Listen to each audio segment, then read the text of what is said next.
वालेकुम प्यारे बच्चों, आज हम 7वीं जमात की उर्दू पढ़ेंगे, जिसमें दूसरा सबक है हज़रत अबू बकर सिद्दीक़ रज़ी अल्लाह ताला अन्हु।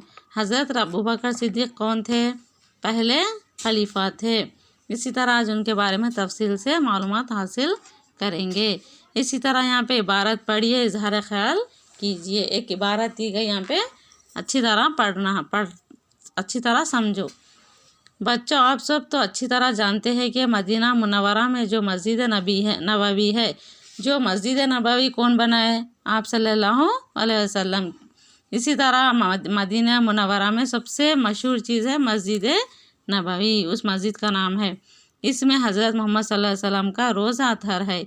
इस मस्जिद की ज़मीन के बारे में बताया जाता है कि जब हज़रत मोहम्मद सल्लल्लाहु अलैहि वसल्लम मक्का से हिजरत फरमाकर मदीना तशरीफ़ लाए, जब आप सल्लल्लाहु अलैहि वसल्लम क्या करें, मक्का से मदीना चले जा रहे थे, तो आप सल्लल्लाहु अलैहि वसल्लम ने मस्जिद बनाने के लिए ज़मीन के एक हिस्से को पसंद फरमाया।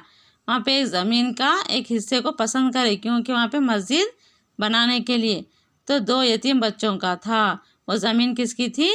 2 यतीम बच्चों की थी। तो आप सल्लल्लाहु अलैहि वसल्लम ने ऐलान फरमाया कि कौन है ज़मीन का हिस्सा ख़रीद कर मस्जिद के लिए वक्फ़ कर सकता है। ये हिस्सा बहुत पसंद आया मुझे, और अब ये मस्जिद के मालिक कौन है? 2 यतीम बच्चे थे। आओ, मैं आप मस्जिद ख़रीद कर वो ज़मीन का हिस्सा ख़रीद कर एक मस्जिद बनाना चाहता हूँ। एक सहाबी ने कहा, हुजूर, ये मुबारक काम मैं कर सकता हूँ। जानते हो सहाबी कौन थे?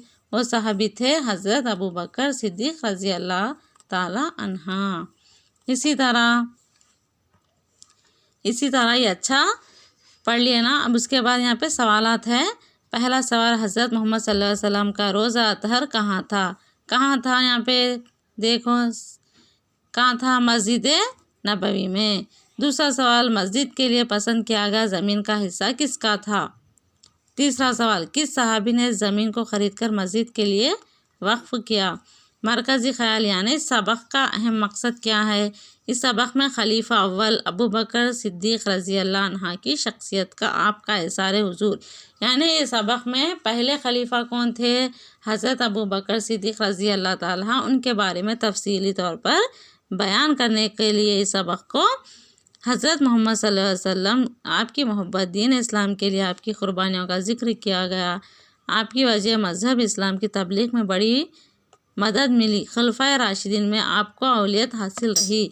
तो आप सल्लल्लाहु अलैहि वसल्लम इस दीन के इस्लाम के लिए आप कई क़ुरबानियों का दिया, इसलिए इस सबक में खलीफा अव्वल के बारे में बयान किया गया। पहला सबक शुरुआत है यहाँ पे। खलीफा अव्वल हज़रत अबू बकर रज़ी अल्लाह ताला अन्हा मक्का में पैदा हुए। हज़रत अबू बकर कहाँ पे पैदा हुए? मक्का में पैदा हुए। आप बचपन से ही उम्दा अखलाक, अच्छे आदत, यानी अबू बकर सिद्दीक़ रज़ी अल्लाह ताला अन्हा बचपन से ही अच्छे मालूमात और अच्छे अखलाक के शख्सियत थे, और इनका दिल बहुत ही रहम दिल और रहम दिल इंसान थे।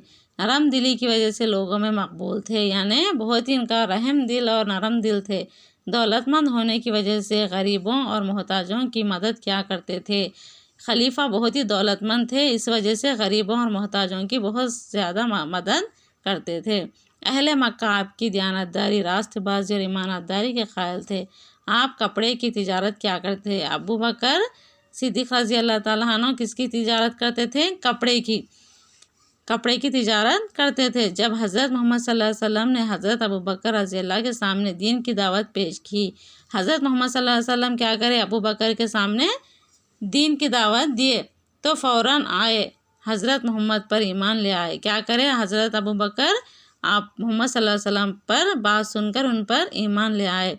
इसके बाद अपनी सारी ज़िंदगी आप रज़ी अल्लाह के हज़रत मोहम्मद सल्लल्लाहु अलैहि वसल्लम की सोहबत में गुजारी और इस्लाम की तबलीग व इशाअत के लिए वक्फ़ कर दी। इसी तरह आप सल्लल्लाहु अलैहि वसल्लम की तमाम बातों को मानने लगे और उनके कहने पर चलने लगे।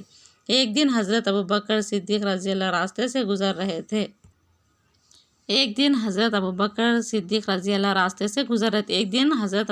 रज़ी अल्लाह ताला रास्ते से गुज़र रहे थे कि एक वाक़या देखा कि इस्लाम कबूल करने की वजह से हज़रत बिलाल जशबी को इनका मालिक तपती हुई रेत पर लिटाकर इनके सीने पर एक बड़ा पत्थर रखकर घसीट रहा था।